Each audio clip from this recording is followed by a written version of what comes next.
구원의 시작은 하나님에게 있고 구원의 완성도 하나님께 있습니다. 그러므로 하나님께서 구원을 어떻게 시작하시고 어떻게 이루시고 어떻게 완전케 하시는지를 알아야 그것을 믿어야 믿음의 신자가 되는 겁니다. 우리가 지난주 금요일 날 설교를 통해서 하나님께서 예수 그리스도를 통하여 우리를 구원하신 그 이유와 목적이 하나님의 아들을 삼기 위함이라 라고 배웠습니다.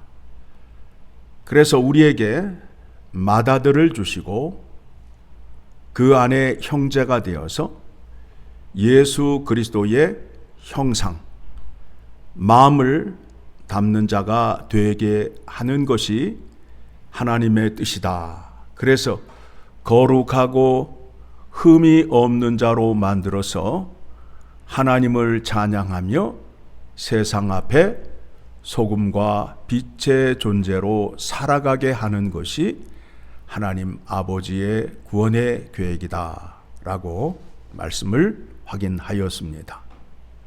오늘은 하나님께서 구원을 이루시는데 구원의 과정을 논리적으로 설명을 하고 있습니다. 한순간에 일어난 일인데 그것을 논리적으로 설명하는 말씀이 30절의 말씀을 보게 되면 또 미리 정하신 그들을 또한 부르시고 우리가 하나님을 찾아 나온 것이 아니라 하나님이 우리를 부르셨어요. 수많은 사람 가운데 하나님께서 나를 찾아오셔서 나에게 구원의 은혜를 베풀어 주셨다라는 겁니다. 우리가 어디에서 어느 자리에 있을 때 구원을 얻었지요? 죄와 사망의 자리에 있을 때 구원을 얻게 되었습니다. 부르신 그들을 또한 의롭다 하시고, 여기서 의롭다 하시고 하나님이 일방적인 선포예요. 내가 의로운 일을 해서 의로운 자가 된 것이 아니라 하나님이 너는 의로운 자다라고 선포를 함으로 인하여 의로운 자가 되었다라는 거예요. 자, 법정적 용어입니다. 하늘에 법정이 열렸는데 재판장은 의로우신 하나님이 되시죠. 심판하시는 분은 오로지 의로우신 하나님 한 분 이외에는 없어요. 죄인이 가운데 서 있고 이쪽에 참소하는 자, 검사가 서 있는데 사탄이에요.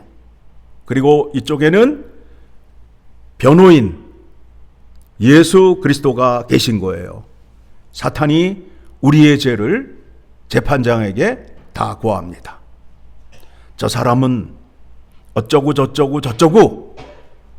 얘기가 끝나자 예수 그리스도께서 내가 저 사람의 죄값을 십자가에서 치루어졌습니다 라고 말함으로 인하여 심판장 되시는 예수 그리스도께서 그 죄인을 향하여 의인이라, 의롭다 선포를 하셨어요.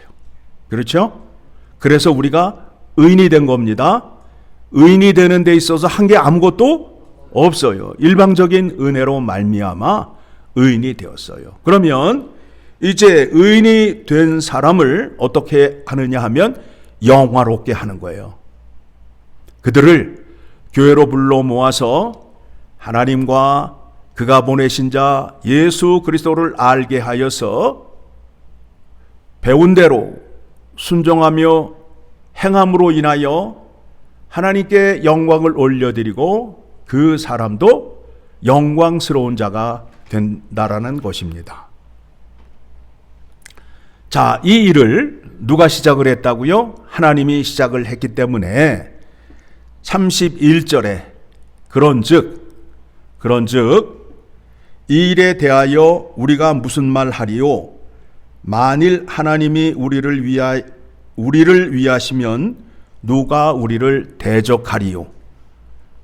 우리의 구원이 하나님께서 시작하시고 이루신 것이기 때문에 누구도 대적할 수 없다라는 거예요. 우리의 구원을 취소시킬 수 없다라는 겁니다. 그렇죠?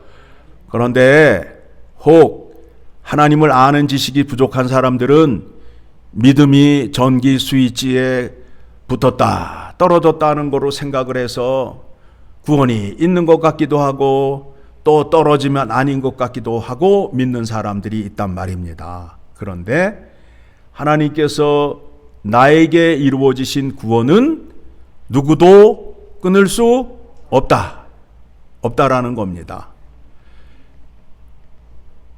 나의 죄 용서와 나를 살리시기 위하여 예수 그리스도가 십자가에 죽으셨어요. 그러면 다시 말하면 나의 구원을 방해하거나 취소시키기 위해서는 예수 그리스도의 십자가의 죽음과 부활이 거짓이 되어야 돼요. 그것을 막아야 된다라는 겁니다. 그런데 그것을 막을 수 있어요? 없어요? 없잖아요. 하나님께서 사람이 되셔서 이 땅에 오셔서 나를 구원하시기 위하여 친히 십자가에 죽으시고 부활하셨습니다. 역사적인 사건이잖아요. 그거를 다시 취소시키고 물을 수 있어요? 없지요. 그 은혜가 나에게 임함으로 인하여 내 구원은 안전하다. 32절입니다. 자기 아들을 아끼지 아니하시고 우리 모든 사람을 위하여 내주시니가 어찌 그 아들과 함께 모든 것을 우리에게 주시지 아니하겠느냐. 그러니까 하나님 아버지께서 맏아들을 사랑하신 것 같이 둘째 아들, 셋째 아들, 그 밑에 쭉 아들들도 사랑하신다라는 겁니다. 그러니까 여러분들이 하나님께 사랑을 받는데 어떻게 사랑을 받는다고요? 하나님이 예수 그리스도를 사랑하신 것 같이 여러분을 사랑하신다라는 거예요. 소름 끼치지 않아요? 소름 끼치지 않아요? 다시 말씀드릴게요. 하나님이 예수 그리스도를 사랑하신 것 같이 택함을 받은 우리를 사랑하신다라는 거예요. 여러분 가운데 자식이 여러 명 있잖아요. 그렇죠? 그런데 그 아들 가운데에 뭐 마음에 들고 마음에 안 드는 그런 아들이 간혹 있지요. 그러나 아들을 사랑하는 데 있어서 모든 아들을 다 사랑하잖아요. 그렇죠? 그게 엄마의 마음이잖아요. 엄마의 마음은 모든 아들을 다 사랑하신 것 같이 하나님께서도 택한 아들들을 그와 같이 사랑하신다라는 겁니다. 우리가 과연 하나님의 자녀로 하나님을 아버지라 부르는데 하나님께서 나를 사랑하시는데 어떻게 얼만큼 사랑하시는지에 대한 깊은 묵상과 생각을 해본 적이 없다라는 거예요. 그저 나는 나가서 하나님을 아버지라 부르지만 아버지가 과연 나를 사랑하는지 얼만큼 사랑하는지를 모르고 있다라는 거예요. 우리 아이들에게 묻죠. 너 할머니 사랑해? 그 아이가 사랑합니다. 사랑해요. 그러면 뭐라 그래요? 얼만큼 사랑해? 라고 물어야 안 물어요? 물으면 아이가 뭐라 그래요? 하늘만큼 땅만큼 그러잖아요. 반대로 내가 너를 얼마나 사랑하는지 알아? 내 생명을 내줄 만큼 너를 사랑해. 강도가 찾아오면 강도가 칼을 들고 아이에게 찾아오면 엄마가 아이를 밀어요? 아니면 막아서요? 생명을 내주고 아이를 지켜주잖아요. 그러하듯이 하나님이 우리를 사랑하신다라는 겁니다. 이거를 깨달으셔야 된다라는 거예요. 그래서 33절에 같이 읽습니다. 누가 능히 하나님께서 택하신 자들을 고발하리요 의롭다 하신 이는 하나님이시니. 하나님이 의롭다 하면 끝난 거예요. 누가 뭐라고 그러겠어요? 재판장이 의롭다라고 말했는데 누가 딴지를 걸겠냐 이거예요. 누가 정죄하리요? 죽으실 뿐 아니라 다시 살아나신 이는 그리스도 예수시니 그는 하나님 우편에 계신 자요 우리를 위하여 간구하시는 자신이라. 무슨 말이냐 하면, 자, 의인이 되었어요. 그런데 아직도 죄를 져요, 안 져요? 죄를 짓잖아요. 그러니까 사탄이가 와가지고 너 의인이라며, 하나님의 사람이라며, 그런데 아직도 죄를 짓고 있어? 그렇게 우리를 공격할 수 있다라는 거예요. 그때에 뭐라고 말하면 되느냐 하면, 나는 아직도 부족한 자이기 때문에 죄를 지어 사탄아. 사탄이를 다 이르는 거예요. 사탄아, 나는 완전한 의인이 아니기 때문에 아직도 죄를 지어. 그런데 나에게 중보자이신 예수 그리스도가 계셔. 나는 죄를 지으면 그 죄 문제를 해결하기 위하여 예수 그리스도께 나아가 나의 죄를 고백하고 회개하게 되면 예수님께서 정결한 자로 만들어 주셔서 하나님 앞에 서는데 부족함이 없게 만들어 주신단다 라고 얘기를 하란 말이에요. 거기에 말씀 그렇게 나오잖아요. 그렇죠? 예수 그리스도가 지금 어디에 계셔요? 하나님 우편에 계시잖아요. 그러니까 하나님 우편에 계시니까 우리가 예수 그리스도에게 기도만 하면 예수님이 그 기도를 들으시고 아버지에게 얘기를 하신다, 안 하신다? 바로 하신다라는 거 아니에요. 이와 같은 든든한 믿음의 장치를 주셨잖아요. 이걸 모르니까 예수님 앞에 나와 기도해요, 안 해요? 자기 혼자 끙끙 앓잖아요. 자기 혼자 끙끙 앓잖아요. 문제가 있으시면 교회 나오셔서 주님 앞에 문제를 내어놓으시고 기도하시면 그 문제가 풀립니다. 그러면 꼭 한마디 하죠. 제가 제 문제를 제가 먼저 좀 해결하고요, 정리한 다음에 교회 나갈게요 라고 말하는 거예요. 여러분, 목욕탕에는 어떤 자가 가요? 깨끗한 자가 가요? 때 있는 자가 가요? 자, 생각해 보시기 바랍니다. 목욕탕을 가는 자가 내가 때가 너무 많으니 집에서 닦고 목욕탕을 가자. 그럼 뭐라 그래요? 또라이라고 그러잖아요. 죄 문제, 인생의 죄짐의 문제가 너무 많아요. 내가 해결할 수 없어요. 그걸 들고 어디로 오시면 된다고요?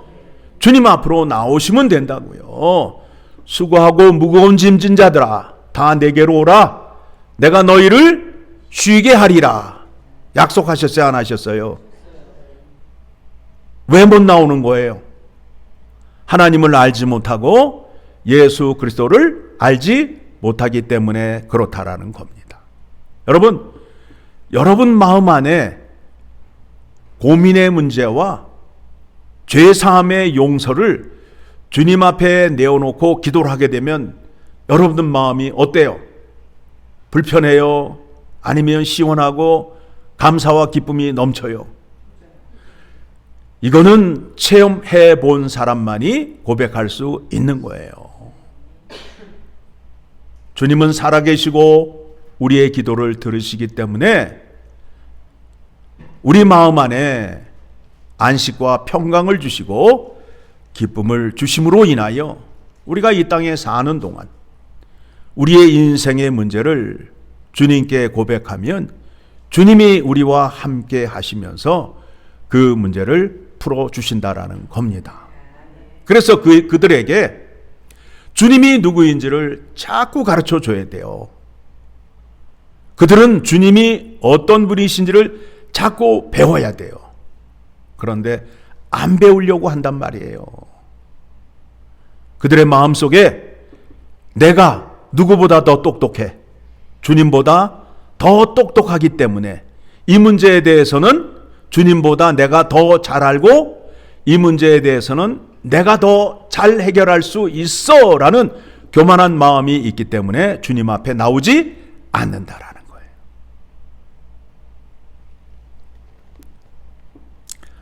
그와 같은 주님이 계시니까 35절 같이 읽습니다. 누가 우리를 그리스도의 사랑에서 끊으리요? 환난이나 곤고나 박해나 기근이나 적신이나 위험이나 칼이랴. 이와 같은 핍박과 고난 가운데 있었던 사람이 누구예요? 사도 바울이잖아요. 로마서의 저자가 누구예요? 사도 바울이잖아요. 자기가 믿음의 고백을 하는 거예요. 내가 이와 같은 상황에 처해 있어 봤다. 그런데 걔들이 나를 이기지 못하더라. 믿음의 고백을 하는 거예요. 체험의 고백을 하는 거예요. 기록된 바 우리가 종일 주를 위하여 죽임을 당하게 되며 도살당할 양같이 여김을 받았나이다 함과 같으니라. 자기의 삶은 날마다 도살장에 끌려가는 그와 같은 삶을 살았다는 거예요. 그런데 죽은 것 같았는데 그 다음날 보니까 어떻게 돼요? 살아났단 말이에요. 살아났단 말이에요. 또 그날이 힘들고 어려운 날인데 죽을 것 같았는데 그 다음날 또 어떻게 됐다고요?